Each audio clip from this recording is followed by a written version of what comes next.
Pemirsa, Koalisi Masyarakat untuk Pemilu Bersih melaporkan admin akun X atau Twitter Kementerian Pertahanan yang mencui tagar mendukung pasangan Prabowo Gibran kepada Bawaslu. Koalisi Masyarakat untuk Pemilu Bersih menilai hal tersebut merupakan pelanggaran pemilu.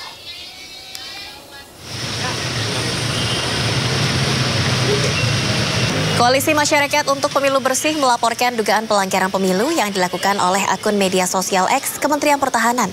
Akun tersebut mengunggah cuitan tagar Prabowo Gibran 2024. Ibnu Syamsu Hidayat dari Koalisi Masyarakat untuk Pemilu Bersih yang melaporkan kasus ini mengatakan meskipun pihak Kemhan sudah meminta maaf, cuitan tersebut jelas bermasalah. Admin akun X Kemhan diduga melanggar pasal 280 ayat 1 huruf A Undang-Undang Nomor 7 Tahun 2017 tentang pemilu yang menyebut bahwa pelaksana atau peserta dan tim kampanye dilarang menggunakan fasilitas pemerintah, tempat ibadah, dan tempat pendidikan.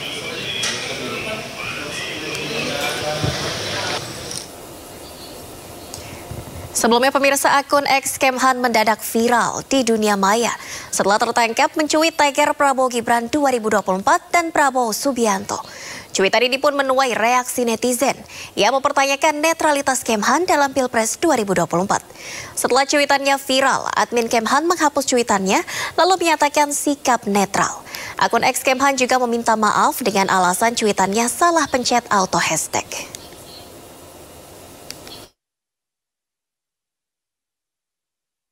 Ya, sementara itu pemirsa, Presiden Joko Widodo menegaskan kembali bahwa menteri yang mengikuti kontestasi pemilu 2024 boleh berkampanye dan presiden pun boleh memihak.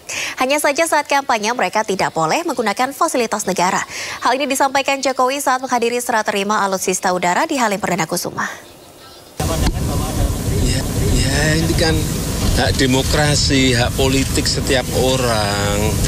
Setiap menteri sama saja. Yang paling penting presiden itu boleh loh kampanye. Presiden itu boleh loh memihak. Boleh. Tapi yang paling penting waktu kampanye tidak boleh menggunakan fasilitas negara. Boleh, Pak. Kita ini kan pejabat publik sekaligus pejabat politik. Masa gini nggak boleh berpolitik? Nggak boleh. Semua itu pegangannya aturan. Aturan, kalau aturannya boleh ya silahkan. Kalau aturannya nggak boleh, tidak. Udah jelas itu. Ya, sebelumnya pemirsa, Cawapres nomor 3 Mahfud MD menyinggung sejumlah menteri yang tidak independen lantaran menghadiri kegiatan debat Pilpres 2024. Mahfud menilai tak sepatutnya para penyelenggara negara bersikap mendukung salah satu pasangan Capres-Cawapres. Mahfud mengaku tak pernah menggunakan fasilitas negara untuk kepentingan politik meskipun merangkap sebagai Menko Polhukam dan Cawapres. Selama 3 bulan saya sudah memberi contoh. Sebagai menteri yang menjadi calon, saya tidak sedikit pun menggunakan fasilitas negara ketika untuk kepentingan kampanye.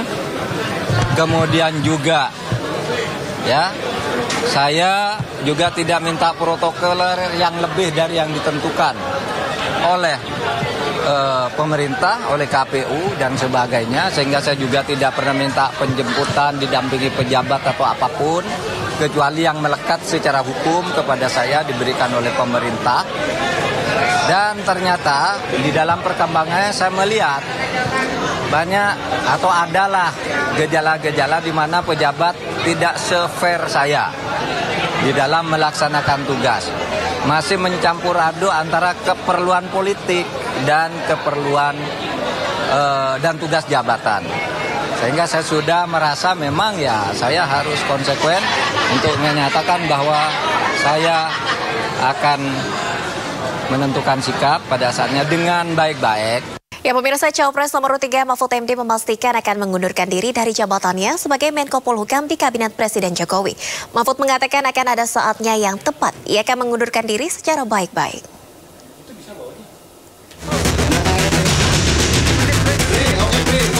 Calon Wakil Presiden nomor urut 3 Mahfud MD menyatakan akan mundur dari jabatannya sebagai Menteri Koordinator Bidang Politik, Hukum, dan Keamanan. Pernyataan itu disampaikan oleh Mahfud di acara Tabrak Prof di Semarang, Jawa Tengah. Mahfud mengamini permintaan Capres nomor urut 3 Ganjar Pranowo yang juga pasangannya bahwa ia akan mundur dari Kabinet Presiden Jokowi. Berkaitan dengan statement Pak Sebelumnya, Mahfud mengatakan ia sejak awal tak mundur sebagai Menko Polhukam karena tak ada larangan yang mengharuskan hal itu. Ia juga menegaskan tak pernah menggunakan fasilitas negara dan kewenangan sebagai Menko Polhukam untuk berkampanye. Namun belakangan ini, ia melihat kandidat lain yang juga duduk di pemerintahan justru menyalahgunakan fasilitas dan kewenangannya. Oleh karena itu, ia memutuskan akan segera mundur dari kabinet untuk memberi contoh. Dan saya harus mempersiapkan masa transisi baik-baik, ya, karena saya akan bersama calon presiden rakyat yang lain, namanya Pak Ganjar Pranowo. Saya sudah sepakat dengan Pak Ganjar Pranowo untuk saya mundur pada momentum yang tepat sambil membuat masa transisi itu.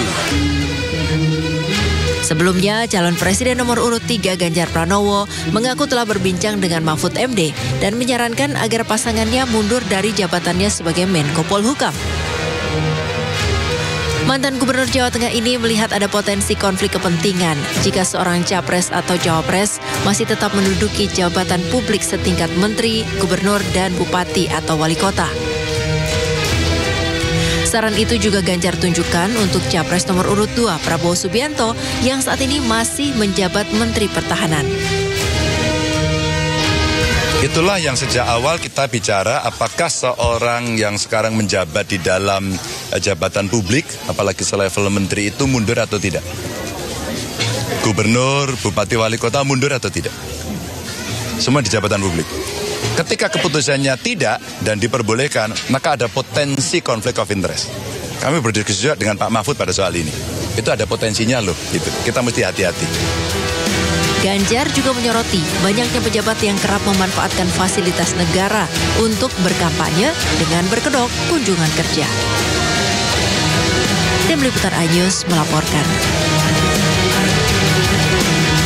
Pemirsa, relawan Erick Thohir alumni Amerika Serikat atau EATAS menyebut bahwa penyumbang sepertiga ekonomi Indonesia siap memenangkan paslon nomor urut 2 Prabowo Gibran. Ungkapan para konglomerat tersebut membuat Prabowo optimis memenangkan kontestasi politik 2024 ini.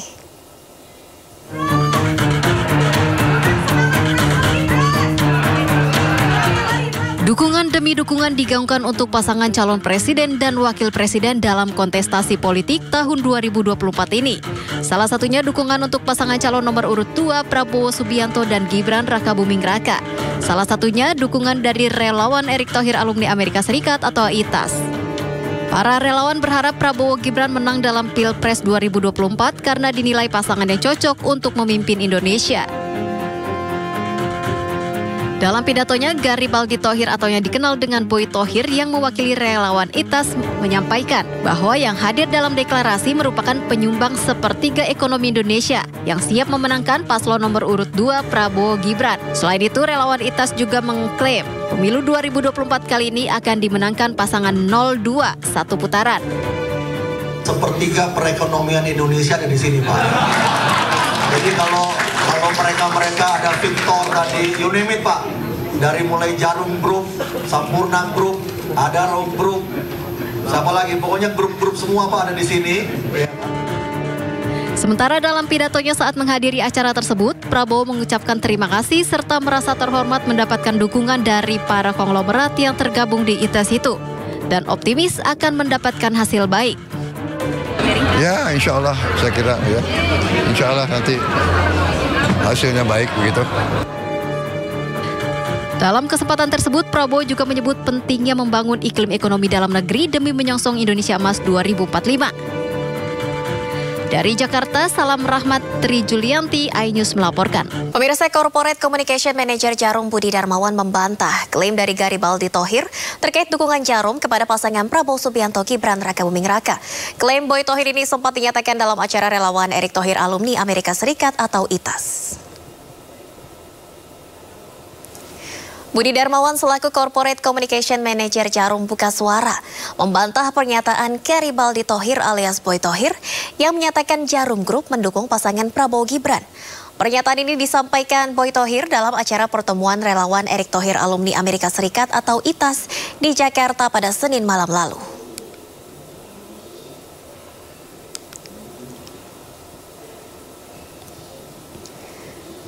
Budi Darmawan menyatakan Grup Jarum fokus sebagai entitas bisnis. Pihaknya berharap pemilihan umum 2024 dapat berjalan dengan lancar. Corporate Communication Manager Jarum juga berharap adanya stabilitas politik dalam negeri demi menjaga persatuan hingga kemajuan ekonomi.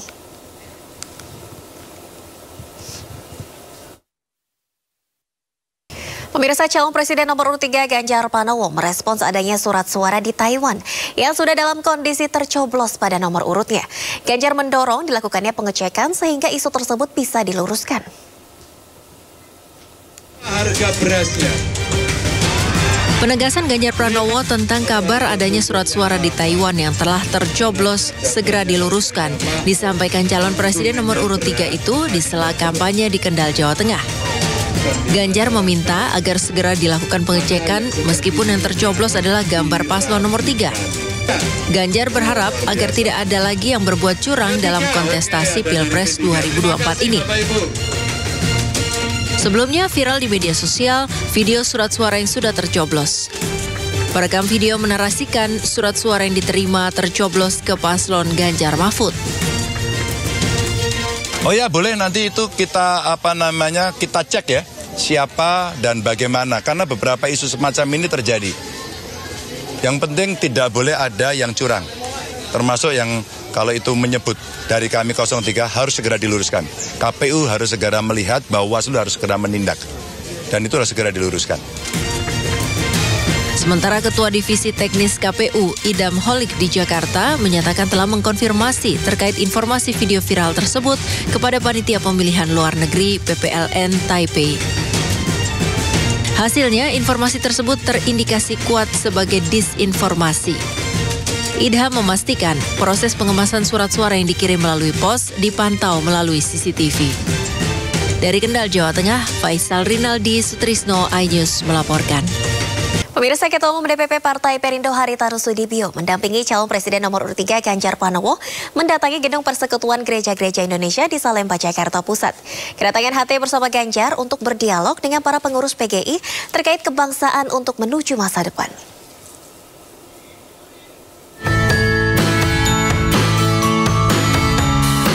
Ketua Umum Partai Perindo Haritanu Sudibyo bersama Dewan Penasehat TPN Ganjar Mahfud Yeni Wahid mendampingi Capres Ganjar Pranowo bersilaturahmi ke kantor Persekutuan Gereja Indonesia. HT dan Ganjar Pranowo berdialog dengan pengurus PGI untuk menyerap pernyataan terkait kondisi demokrasi di Indonesia.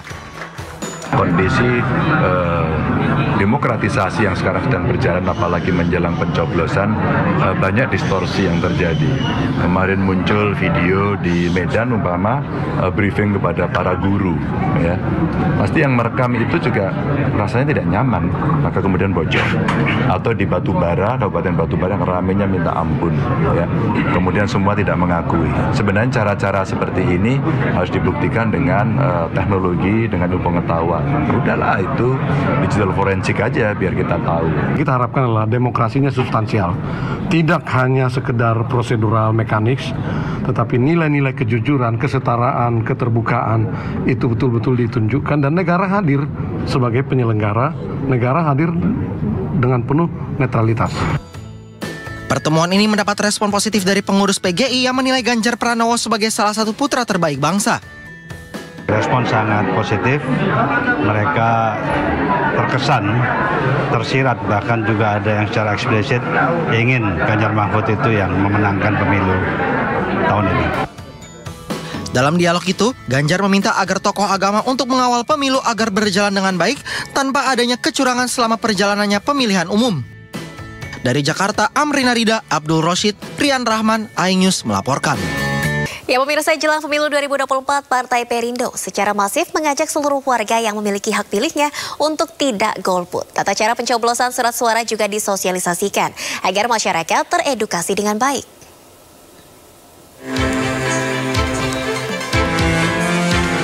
Hujan tidak menjadi halangan bagi warga di kawasan Jalan Patmo Susastro, Surabaya menyambut kedatangan caleg DPR RI Dapil Jatim 1 nomor urut 1, Angela Tanu Sudibyo. Kehadiran wakil menteri termuda di Kabinet Indonesia Maju ini untuk menyapa dan menyerap aspirasi warga, sekaligus mensosialisasikan program dan visi misi Partai Perindo dalam membangun Indonesia sejahtera. Warga juga disosialisasikan tata cara pencoblosan surat suara yang akan digunakan nanti di bilik suara tempat pemungutan suara. Dan kami mengingatkan untuk agar warga tidak golput. Tanggal 14 Februari 2024, inilah waktunya seluruh warga Indonesia untuk mencoblos, memilih pemimpin dan wakil rakyat sesuai dengan hati nurani mereka, untuk menjadi wakil mereka, bekerja bagi mereka untuk masa depan Indonesia. Sementara itu, tim kampanye caleg DPR RI Dapil Jatim 1 nomor urut 1, Angela Tanusudibyo, menyapa warga Desa Tanjak Wagir, Krembung, Sidoarjo. Bersama caleg Perindo untuk DPRD Provinsi Jatim, Teguh Setiawan, warga diajak untuk memilih dan mencoblos Angela Tanusudibyo sebagai calon anggota DPR RI dalam pemilu 14 Februari mendatang. Partai pendukung Capres-Cawapres Ganjar Mahfud ini juga menggelar bazar murah minyak goreng untuk membantu warga. Tim Liputan iNews melaporkan. Kembali di Rakyat Memilih, pemirsa, alat peraga kampanye belakangan ini mencelakai pengguna jalan. Akibatnya di beberapa daerah sejumlah alat peraga kampanye mulai ditertibkan.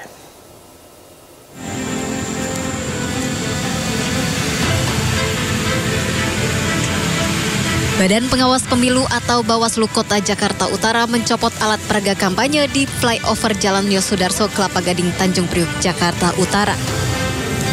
Hampir 1.000 alat peraga kampanye partai politik ditertibkan karena melanggar aturan dan membahayakan pengguna jalan. Alat peraga kampanye tersebut dari berbagai partai politik dan dipasang di pagar flyover.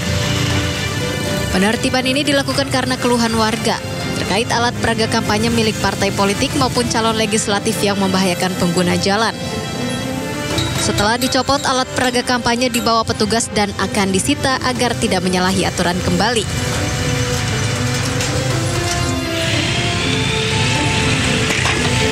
Sementara itu, ratusan bendera partai dan alat peraga kampanye di sepanjang Pantura, Kabupaten Cirebon, Jawa Barat ditertibkan petugas gabungan Bawaslu dan Satpol PP. Penertiban alat peraga kampanye dilakukan di kawasan Sumber, Palimanan, Plumbon, Pleret, dan Kedaung. Alat peraga kampanye yang terpasang di taman-taman tersebut dianggap membahayakan pengendara jika terkena angin atau hujan deras. Penertiban dilakukan untuk menindaklanjuti keluhan masyarakat yang khawatir alat peraga kampanye tersebut membuat celaka. Terlebih, saat ini sudah memasuki musim hujan dan angin kencang yang membuat alat peraga kampanye rawan tumpang dan terbang. Sementara ini sih untuk bendera kira-kira 100-an lebih lah. Untuk APK sekitar puluhan, masih puluhan. Karena dari titik Palimanan sampai ke sini kira-kira segitu. Petugas akan melakukan penertiban secara berkala agar alat peraga kampanye yang terpasang di taman dan badan jalan tidak lagi membahayakan. Tim Liputan iNews melaporkan. Pemirsa, calon presiden nomor urut 1 Anies Baswedan mengikuti kampanye bertajuk Apel Akbar Rakyat di lapangan Jambi dan Banguntapan, Bantul, Yogyakarta. Sementara itu, Cawapres Muhaimin Iskandar berkampanye di Bogor, Jawa Barat dan menjanjikan pemekaran wilayah.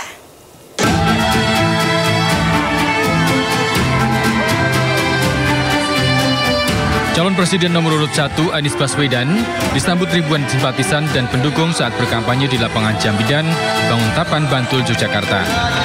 Anies didampingi Bupati Bantul Abdul Halim Muslih yang merupakan kader PKB dan beberapa pengurus partai koalisi, yakni Partai Nasdem, PKS, PKB, Partai Umat. Namun ada yang janggal, kampanye kali ini juga diikuti ratusan orang berseragam Partai Persatuan Pembangunan P3 yang notabene berada di luar koalisi Amin. Di hadapan ribuan pendukungnya, Anies Baswedan kembali mengajak masyarakat untuk ikut serta melakukan gerakan perubahan dengan memilih pasangan Capres-Cawapres nomor 1 dalam pemilu mendatang. Anies juga menyoroti sejumlah permasalahan di negara ini seperti menegakkan hukum dan pemberantasan korupsi yang belum maksimal, harga kebutuhan pokok yang mahal, sulitnya mendapatkan lapangan pekerjaan, dan biaya pendidikan yang masih mahal. Jogja luar biasa, Jogja memang istimewa dan antusiasme masyarakat dari berbagai kabupaten kota di daerah istimewa Yogyakarta ini menunjukkan semangat perubahan yang amat tinggi. Jadi seperti tadi kita saksikan sama-sama, mereka datang dengan antusiasme, mereka datang swakarsa, semuanya dengan urunan, ada yang urunan siapin kendaraan, ada yang nyiapin makanan, semua sebagai sebuah gerakan gotong royong. Sementara pasangan cawapres nomor urut 1 Muhaimin Iskandar bertemu kader simpatisan dan pendukung Partai Kebangkitan Bangsa wilayah Bogor Barat dan Bogor Timur. Dalam kampanye di Liuliang ini, Caimin berjanji merealisasikan rencana pemekaran wilayah untuk Kabupaten Bogor Barat dan Bogor Timur. Caimin merasa Kabupaten Bogor merupakan wilayah terluas di Indonesia sehingga perlu segera dibentuk sebagai daerah otonomi baru. Dari Bantul, Yogyakarta dan Bogor, Jawa Barat, Krisna Purwoko dan Wildan Hidayat, iNews melaporkan. Sementara itu pemirsa, Capres nomor urut 2 Prabowo Subianto menghadiri pertemuan dengan para ulama dan santri di Bangkalan, Madura, Jawa Timur. Dalam kesempatan ini, Prabowo menyerahkan bantuan eksplorasi dan pipanisasi sumber air bersih untuk warga.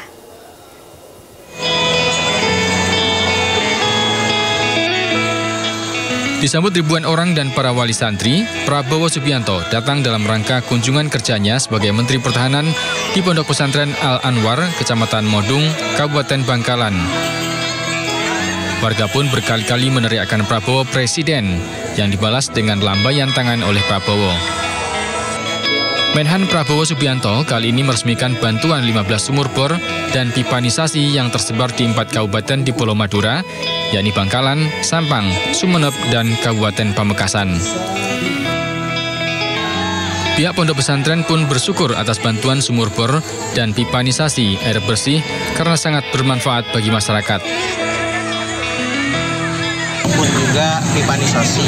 Untuk itu kami sampaikan terima kasih yang setinggi-tingginya kepada Bapak Menhan, Bapak Haji Prabowo Subianto. Dan ini betul-betul dirasakan oleh kami selaku pengasuh pondok pesantren Al-Anwar. Karena kalau di musim kemarau, nyata di pondok pesantren Al-Anwar ini kering. Bukan hanya minim air, tapi kering. Nah, maka dengan bantuan inilah kami merasa lega dan merasakan kesegaran.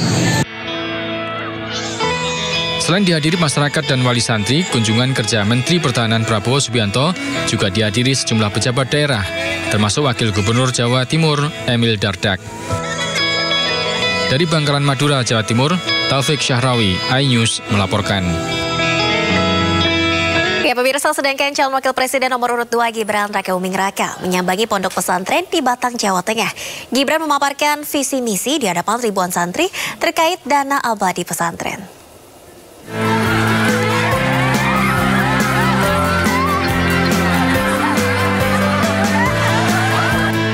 Calon Wakil Presiden nomor urut 2 Gibran Rakabuming Raka bersilaturahmi ke Pondok Pesantren Al-Hidayah Plumbon Limpung, Batang, Jawa Tengah, Senin sore. Kehadiran Gibran disambut pengasuh Ponpes dan ribuan santri. Dalam kesempatan itu, Gibran memaparkan visi misi pasangan Prabowo Gibran terkait makan siang dan susu gratis untuk anak sekolah dan santri. Gibran juga akan meneruskan program bantuan dana abadi pesantren untuk seluruh pesantren yang ada di Indonesia. Para kiai, para pengurus pondok sudah paham tentang program dana abadi pesantren. Nah, ini kita harapkan ke depan pondok-pondok, pesantren-pesantren, termasuk santri-santriwatinya nanti bisa lebih siap untuk menuju Indonesia Emas 2045 nanti. Usai bersilaturahmi, Gibran melanjutkan safari politiknya ke beberapa kota lainnya di Jawa Tengah. Dari Batang, Jawa Tengah, Suryono Soekarno melaporkan. Pemirsa, calon presiden nomor urut 3 Ganjar Pranowo berkampanye di sejumlah tempat di Kendal, Jawa Tengah. Selain berdialog dengan nelayan, Ganjar juga menyempatkan diri hadir di pesta rakyat.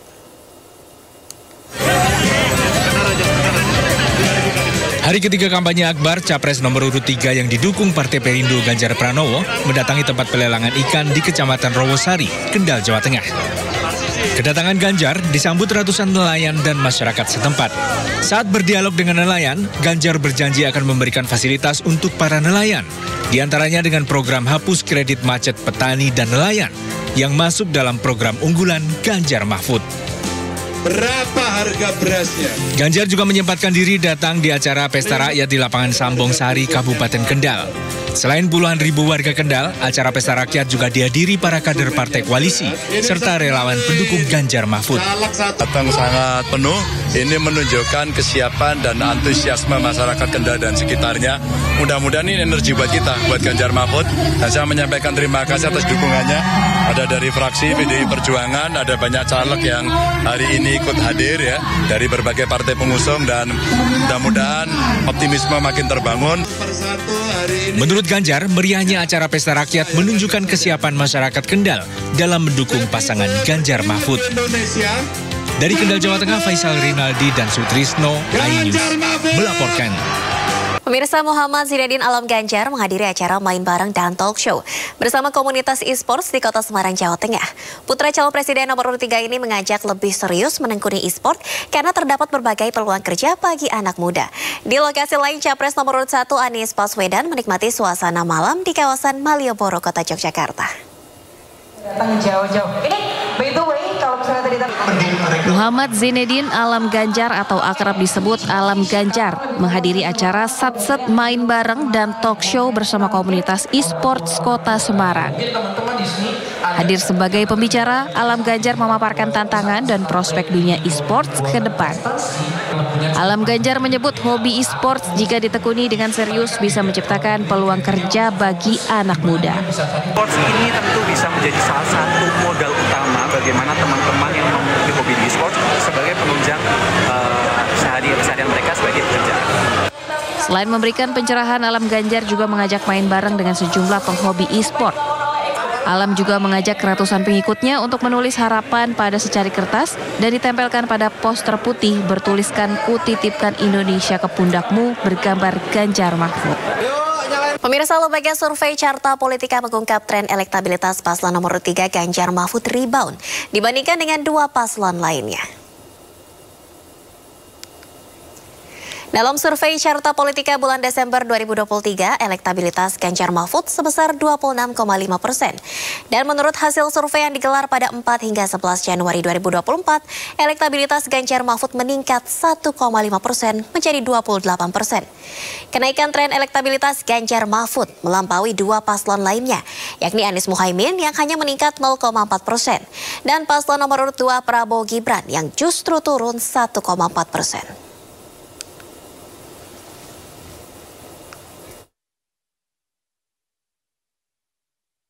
Ya pemirsa, tren elektabilitas Ganjar Mahfud terus mengalami peningkatan dibandingkan 2 paslon lainnya. Lantas bagaimana peluang paslon nomor 3 lolos putaran 2 Pilpres 2024? Berikut perbincangan Nadia Valeri bersama peneliti utama Carta Politika Nahrudin dan juru bicara TPN Ganjar Mahfud Ferry Kurnia Rizkiansyah.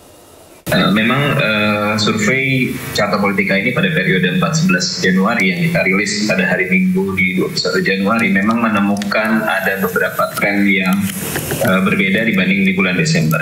Memang di bulan Desember keunggulan Pak Prabowo itu di angka 43,8%, lalu Ganjar di 26,5%, lalu Pak Anies Baswedan bersama Pak Muhaimin itu di 26,3%. Ketika survei dilakukan kembali di bulan Januari, ada penurunan sedikit di pasangan Prabowo Subianto dan Gibran di angka 42,2%, lalu ada kenaikan sedikit di 1,8% terhadap pasangan Ganjar Pranowo Mahfud MD di angka 28,0%, lalu di pasangan Anies Muhaimin ada sedikit penurunan 26,7%. Walaupun memang kalau kita lihat kenaikan ini masih pada batas margin of error atau rentang kesalahan ketika survei dilakukan dengan sampel 1220 itu di antara rentang kesalahannya 2,8%.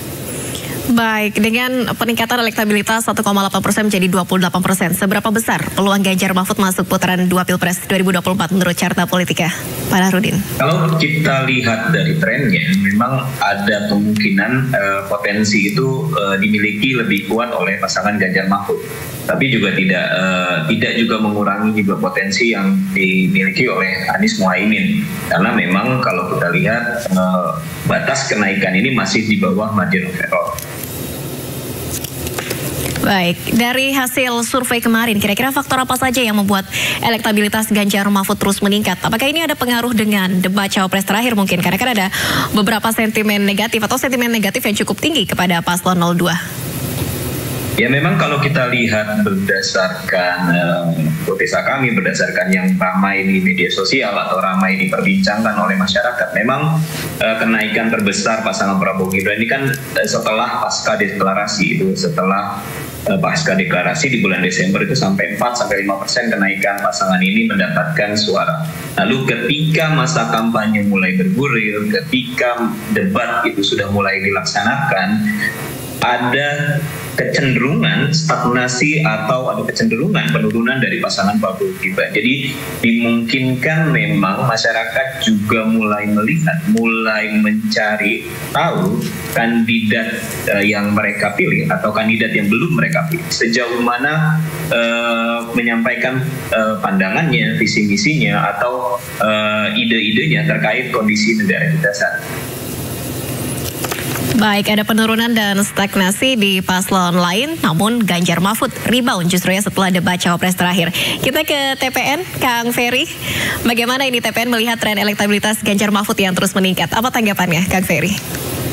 Ya, terima kasih Mbak Ferry. Jadi tentunya ini jadi catatan penting ya, dan kita apresiasi dari hasil Carta Politika merilis hasil dari 4-11 Januari yang itu dirilis per 21 Januari kemarin. Jadi saya pikir ini kan juga belum mencerminkan pada debat yang terakhir kemarin sebenarnya. Tapi kita tetap optimis. Jadi optimis dengan hasil yang ada, walaupun ini mencerminkan satu kondisi kekinian yang memang dibaca oleh hasil survei melalui metodologi tertentu.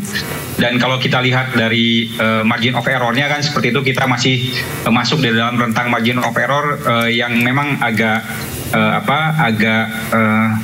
sedikit dengan pasangan nomor 1 seperti itu. Tapi kita tetap optimis. Kita optimis masuk pada putaran kedua dengan hasil tersebut, dan tentunya kalau kita melihat dari hasil debat kemarin juga kita ingin melihat bahwa pasangan Ganjar Mahfud itu betul-betul bisa rebound, dan bahkan tentunya kalau kita melihat dari bacaan hasil survei tadi, pasangan nomor 2 mengalami penurunan dan stagnasi terkait dengan soal seperti itu. Jadi dengan kerja-kerja politik yang memang nanti akan kita lakukan, bahkan tentunya melihat hasil debat kemarin, saya yakin teman-teman yang swing voter dan undecided voter itu juga akan melihat secara lebih jernih siapa nanti kira-kira yang nanti akan dipilih oleh mereka. Dan saya yakin pasangan Ganjar Mahfud ini akan menjadi pilihan utama mereka di dalam aktivitas yang dilakukan dalam proses elektoral hari ini, seperti itu, Mbak.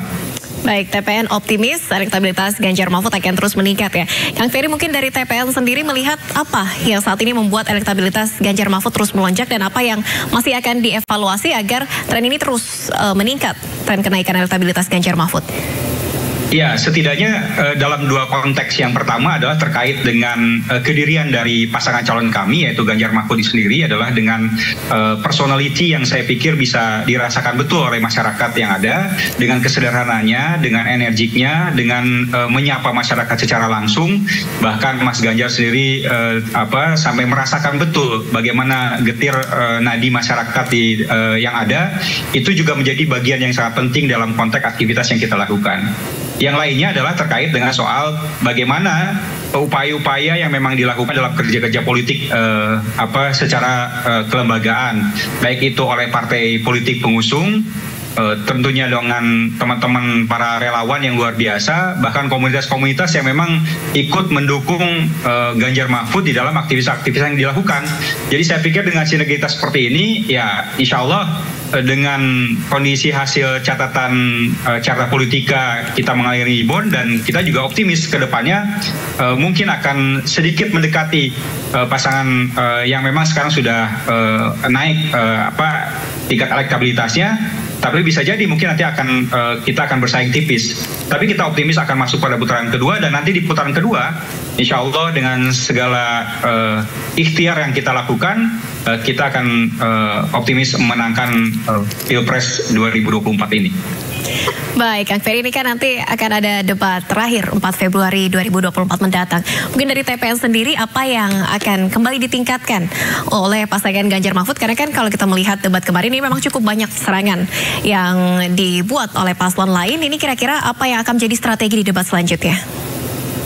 Saya pikir kalau kontekstualisasi dari debat itu sendiri adalah bagaimana pikiran-pikiran, gagasan, ide dan kemampuan yang memang ada di dalam aktivitas kedirian capres-cawapres sendiri itu dikeluarkan.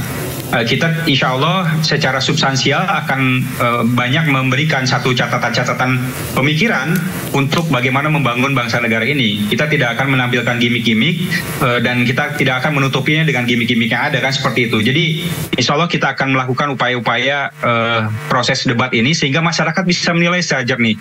Saya meyakini, mungkin nanti saya akan bertanya kepada Carta Politika, berapa undecided voter yang memang ada, berapa swing voter yang memang masih ada. Dan ini saya yakin orang yang belum menentukan pilihannya, ini akan ditentukan setidaknya oleh hasil debat ini sendiri. Jadi ini yang memang menjadi poin penting. Dan kita yakini bahwa Mas Ganjar dengan segala pengalamannya, saya sangat meyakini kalau kita melihat dari debat pertama dan debat kedua yang dilakukan oleh Mas Ganjar, itu bisa sangat tidak hanya mengimbangi, tapi insya Allah kita akan memenangkan proses debat itu sendiri. Jadi catatan debat ini adalah bagaimana kita bisa memberikan pemikiran, ide, gagasan kepada masyarakat secara luas dengan berbagai perspektif dan data-data yang memang ada, tanpa juga harus kita coba lihat sebagai satu upaya-upaya yang ada dalam konteks debat secara lebih khususnya seperti itu. Itu yang memang kita akan lakukan secara optimal, Mbak. Baik, gagasan, ide, dan kemampuan ini akan ditonjolkan oleh pasangan Ganjar Mahfud. Tidak gimmick-gimmick ya, Kang Ferry ya. Kita mungkin terakhir ke Pak Nahrudin. Ini kalau berdasarkan hasil survei Carta Politika sejauh ini dan tren kenaikan elektabilitas hingga kemarin periode 4 hingga 11 Januari. Ini siapa yang paling berpeluang masuk ke putaran kedua Pilpres 2024, Pak Nahrudin? Kalau kita lihat dari tren yang ada, memang kalau kita lihat ada kemungkinan yang kita bisa hitung, itu ada kemungkinan dari pasangan Pak Ganjar Mahfud. Jadi memang ada kemungkinan irisan dari pemilih, atau kalau kita lihat ada stagnasi, ada penurunan dari pasangan Prabowo Gibran, itu kan kecenderungannya atau yang lebih relate pemilihnya itu adalah pemilih yang sebetulnya ada hubungannya dengan Jokowi, ada hubungannya dengan PDIP, ada hubungannya dengan partai-partai koalisi pendukung pemerintahan Jokowi pada hari ini. Kalaupun memang penurunan dari pasangan paslon nomor 2 itu lebih dimungkinkan atau lebih kecenderungannya lebih mungkin beralih kepada pasangan Ganjar dan Mahfud. Kembali di Rakyat Pemilih, pemirsa, Ketua Umum DPP Partai Perindo Haritanu Sudibyo menyapa grup etnis Tionghoa Benteng Setanggerang Selatan di kawasan Serpong. HT menegaskan Partai Perindo berkomitmen hadirkan persatuan di tengah perbedaan masyarakat.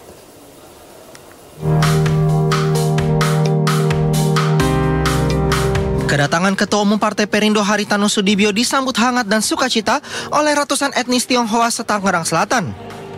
HT hadir bersama para caleg dalam mengampanyekan paslon nomor urut 3 Ganjar Pranowo dan Mahfud MD.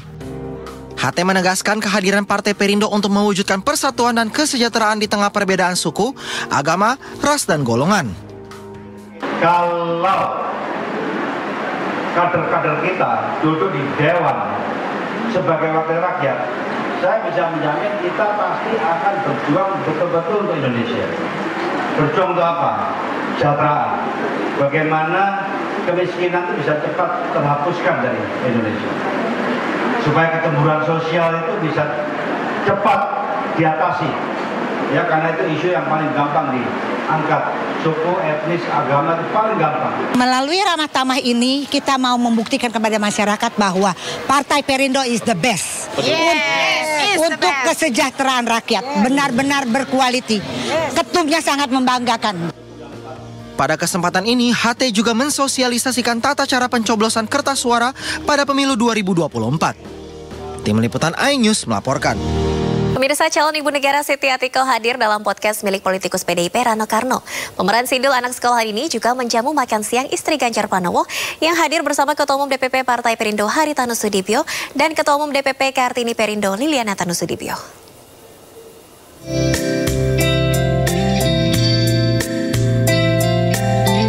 Istri Capres Ganjar Pranowo Siti Atikoh bersama Ketua Umum Partai Perindo Haritanu Sudibyo dan Ketua Umum Kartini Perindo Liliana Tanu Sudibyo mengunjungi warung garasi Sidul di kawasan Lebak Bulus, Jakarta Selatan.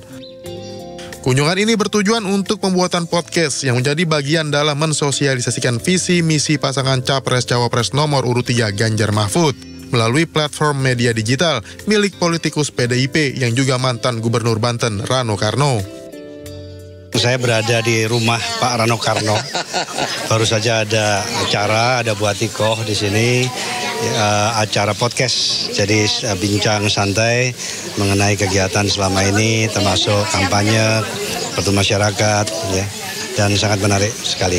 Saya jujur surprise kehadiran Pak Haritanu dengan Ibu datang ke Warung Sidul ini, makanya saya begitu tadi beliau datang saya laporan. Pak, yang Bapak injak ini adalah lokasi sinetron Sidul tahun 92. Yang ditayang di RCTI sampai hari ini. Dalam momen ini pemeran Sidul dalam sinetron Sidul anak sekolahan ini juga menjamu makan siang sambil berbincang santai mengenai dinamika politik jelang pemilu 2024. Makan siang ya, makan siangnya kita disuguhin itu ya, kelapa jelly itu sangat terkenal di sini. Katanya juga ada makanan ini ya, makanan Betawinya betul. Yang enak ya. Benar. Partai Perindo sebagai partai pendukung Capres-Cawapres nomor urut 3 akan terus mensosialisasikan visi misi Ganjar Mahfud melalui berbagai program yang bermanfaat untuk rakyat. Dari Jakarta, Elsia Keshi, Muhammad Fakih, iNews melaporkan. Ya, pemirsa, Capres nomor urut 3 Ganjar Pranowo menyarankan agar Cawapresnya Mahfud MD untuk mundur dari posisi Menko Polhukam. Capres dari Partai Perindo ini mengatakan usulan tersebut demi menghindari konflik kepentingan karena Mahfud menjadi peserta Pilpres 2024. Itulah yang sejak awal kita bicara, apakah seorang yang sekarang menjabat di dalam jabatan publik, apalagi selevel menteri, itu mundur atau tidak? Gubernur, bupati, wali kota mundur atau tidak? Semua di jabatan publik. Ketika keputusannya tidak dan diperbolehkan, maka ada potensi konflik of interest. Kami berdiskusi juga dengan Pak Mahfud pada soal ini. Itu ada potensinya loh, gitu. Kita mesti hati-hati. Mampu nggak kita menjaga diri kita untuk bisa netral dan tidak menggunakan fasilitas, itu aja. Nah, dengan beberapa kejadian, orang menggunakan fasilitas, menggunakan alat transportasi, alasannya kunjungan kerja, tapi di sana kampanye, kan rakyat bisa melihat itu. Maka kita sedang mengambil risiko itu.